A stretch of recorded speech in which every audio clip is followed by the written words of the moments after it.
and Fakey in a run, it lets you confident, and he's confident. Foot jam nose pick to Fakey off the bridge. And it looks like we're going to have another run for all of these guys. Yeah. We'll say if there's enough time on the clock for one more run, when the first guy comes around, they all get another shot. And that's perfect for this guy and for Kyle. Even though that time's going to run out, we're still going to finish out the rotation, and Brett Manasewicz needs to really get it done here. Brett looks like he lost a little bit of his speed. Comes right back, the flare tail whip. He's flipping upside down, turning 180 degrees, and letting his bike flare out, then straight into something like that, a nice front flip.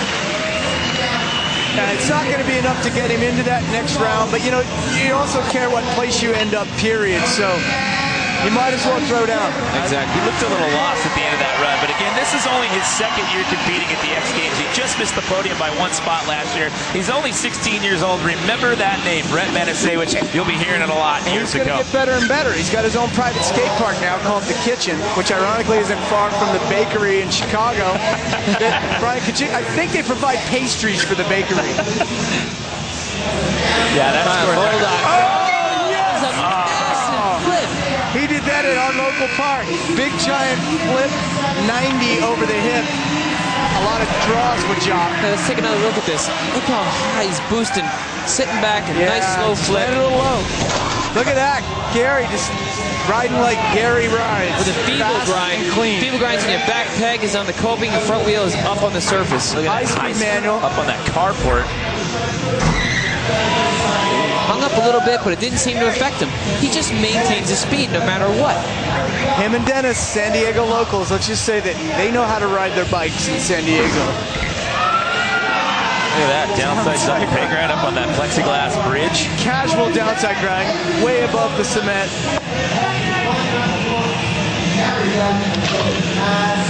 He's using that ski jump a little different than everybody else too. A unique line there. Oh, the 540, spinning around 540 degrees, straight to a turn down. That's another solid run there for Gary. Very solid. I don't think that's going to be enough to overtake Daniel. Which means he's going to be playing the waiting game Exactly. when you're the guy on the bubble. Well, they got him a full. Wow, yes. Wow, I said it didn't think it was going to be enough, and he did. He overtakes Daniel Dares by 2 full points. The pressure is on. You know what? And that's well deserved when you're. Oh, when Daniel's slipping a pedal. Daniel lost his line. Well, now this is huge. He's your defending gold medalist, and with him calling it with 28 seconds left on the run clock, that means Daniel Dares is now our bubble guy. Why? We take the top 2 scores out of each heat and the better third place scores. So with that last run for Gary Young, he's now solidified himself a spot in that final. And Daniel is now going to be nervously watching in heat number 2 to see if he gets edged out. That happened a couple years ago, where Dares was just kind of left speechless. He didn't realize you can't follow these scores that fast when you're up on the deck worrying about your run. Daniel would have been wise to try to bump that score, even to a 75, could make the difference. Well, I'm going to touch on what you said earlier. I don't know if these guys are really paying too much attention to that leaderboard, but let's take a look at some action from this heat. Last year's gold medalist, Daniel Dares. Look at this, Cork out of 720, his own version, his own style. Right here, Cork 720, totally Daniel style. I love seeing him do that. Out of the pool bowl, the alley-oop double tail whip. That's very impressive because that lip is steep.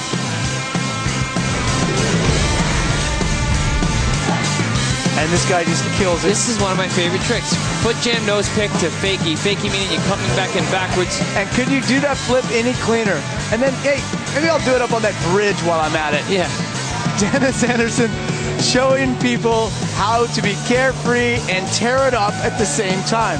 Coming in Fakey on a big ramp like that, coming backwards with all that speed is so challenging. Wow, big pocket tail whip. Well, the big shocker right now is last year's defending gold medalist. He is sitting on the bubble spot. That is heat 1 in the books. Keep in mind, we've still got another heat of 5 riders left to go. Remember, we're taking the top 2 with the better third place score. More BMX Park Final when we come back to X Games 17. Welcome, everyone, to day 3 of 4 here, X Games 17. You're looking at a live aerial shot of downtown Los Angeles and LA Live. We are on what we call the event deck, and we are down to our last jam session here. It is the BMX Park Final. We have narrowed the field down to 5 riders out of our 2 heats, and these 5 riders are about to do battle in hopes of walking away with some X Games gold here this afternoon. Hello, everyone. I'm Jimmy Coleman, sitting alongside Dennis McCoy and Kevin Robinson. We've got Chris Pastris out there getting some sideline reports for us, and the big story coming into this final, 2 actually. Dennis Enarson was our top qualifier coming out of elimination, and he pretty much picked up where he left off on Thursday. He's the top scorer guy here in the final, and last year's defending gold medalist Daniel Dares, he barely got in. He was our bubble score guy. He'll be joined by Chase Hawk, Gary Young, Scotty Kramer, and of course Dennis Enarson. But how about it with Daniel Dares getting in on that bubble spot? It barely got it done. I mean, it came down. We take the top two scores out of each heat and the better third place score. So he was kind of nervously eyeing that one up in heat 1, but he got in. It was so impressive how much they came out swinging in the qualifiers. You know, they're showing that you can pull no stops. You're here. You're at the X Games. You better be coming here to win. Yeah, well, you know what? It's going to be an interesting final. All the scores are a moot point at this point. We clean the slate, we re-rack, and we'll do it all over again. It is a 15-minute jam session. These riders will run in order as to how they're seated. So we'll see last year's gold medalist first, then Chase Hawk, Gary Young, Scotty Kramer, and then Dennis Enarson.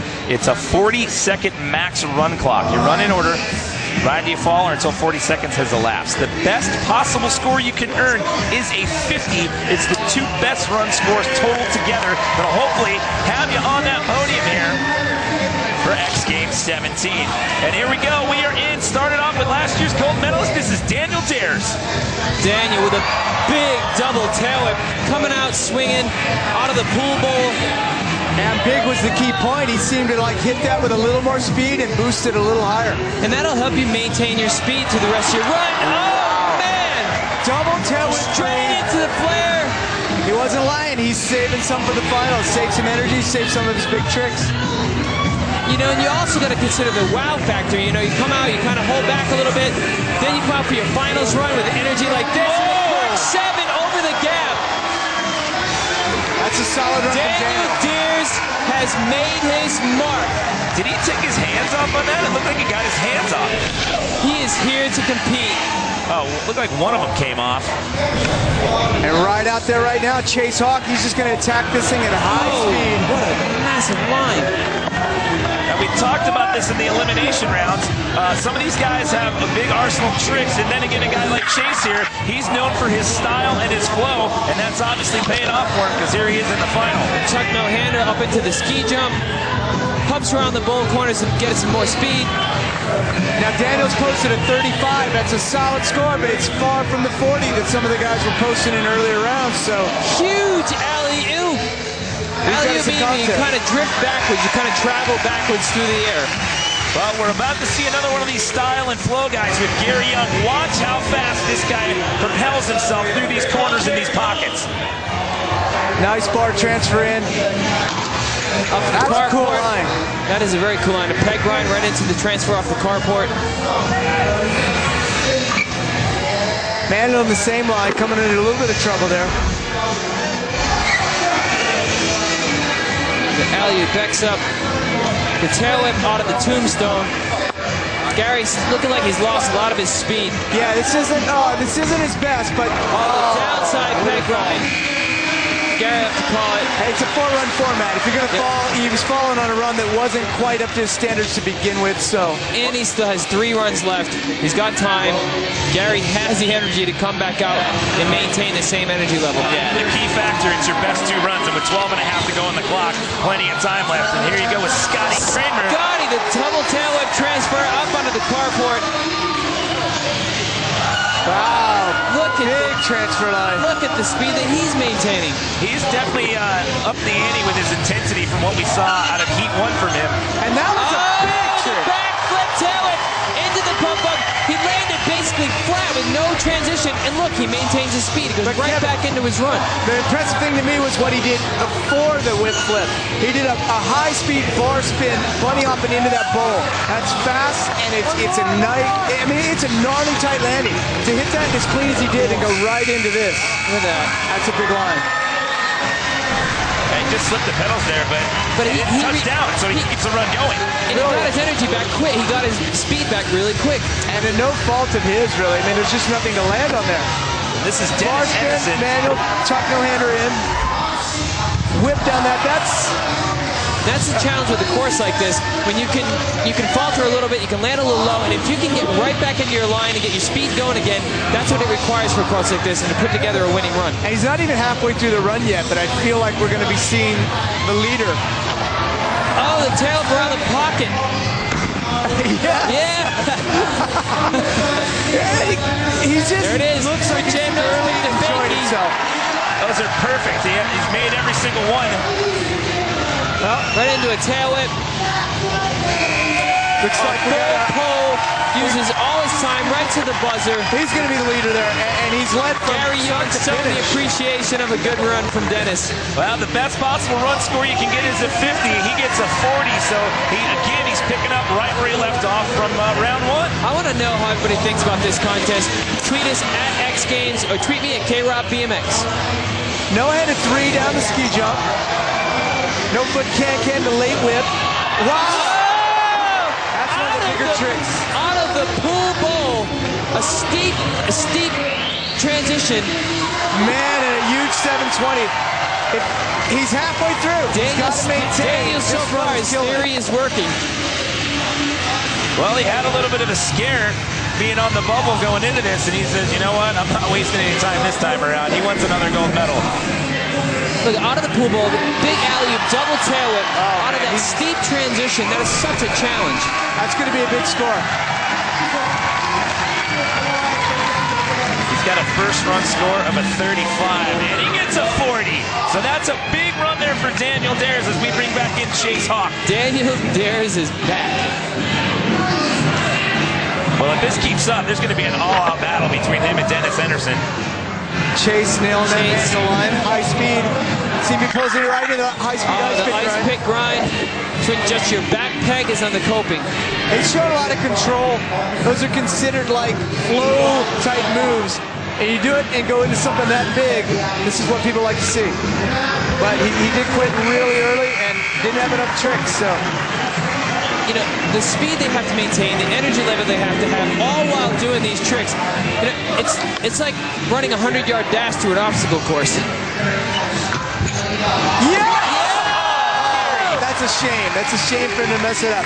A feeble to 270. Feeble to 270. He's going up sub-box style. That's a 4-foot tall carport, and he's going up like a sub-box, feeble grinding, and then 270 out, but he has to get over the end of it. He's not coming back into where he took off. He's going into something straight. Well, the pressure's kind of on for Gary now because he's got to get 2 solid run scores with 8:44 left in the jam.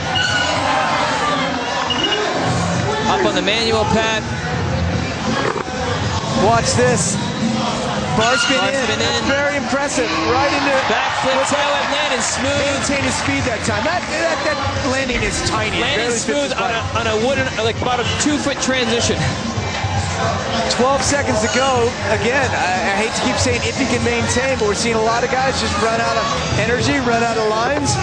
Yeah, guys are getting out with about 8, 9, 10 seconds left. Big front flip. Big front flip, holding on. Right on the buzzer. Used all his time. Coming out with a banger right on the end. I always think that's super important. Yeah, that was a big run right into a big score. Guarantee. This run's going to be big for Dennis Henderson. And he's got a first run score of a 40. Remember, it's your 2 best run scores total together. So what does Dennis have for round 2? More of the same.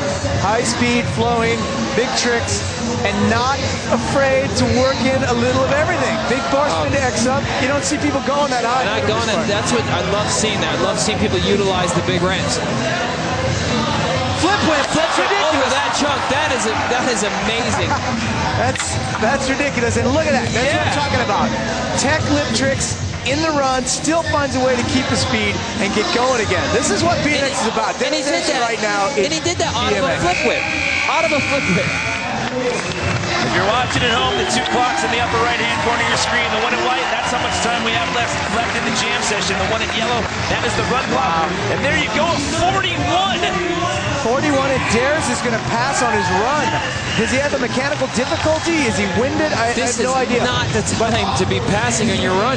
If there's nothing wrong with his bike, this is where it gets weird, because now Chase is going earlier than he would have gone. The next guy's going earlier than where somebody else might decide they want to pass. In a jam format like this, when somebody gets pulled out of the mix,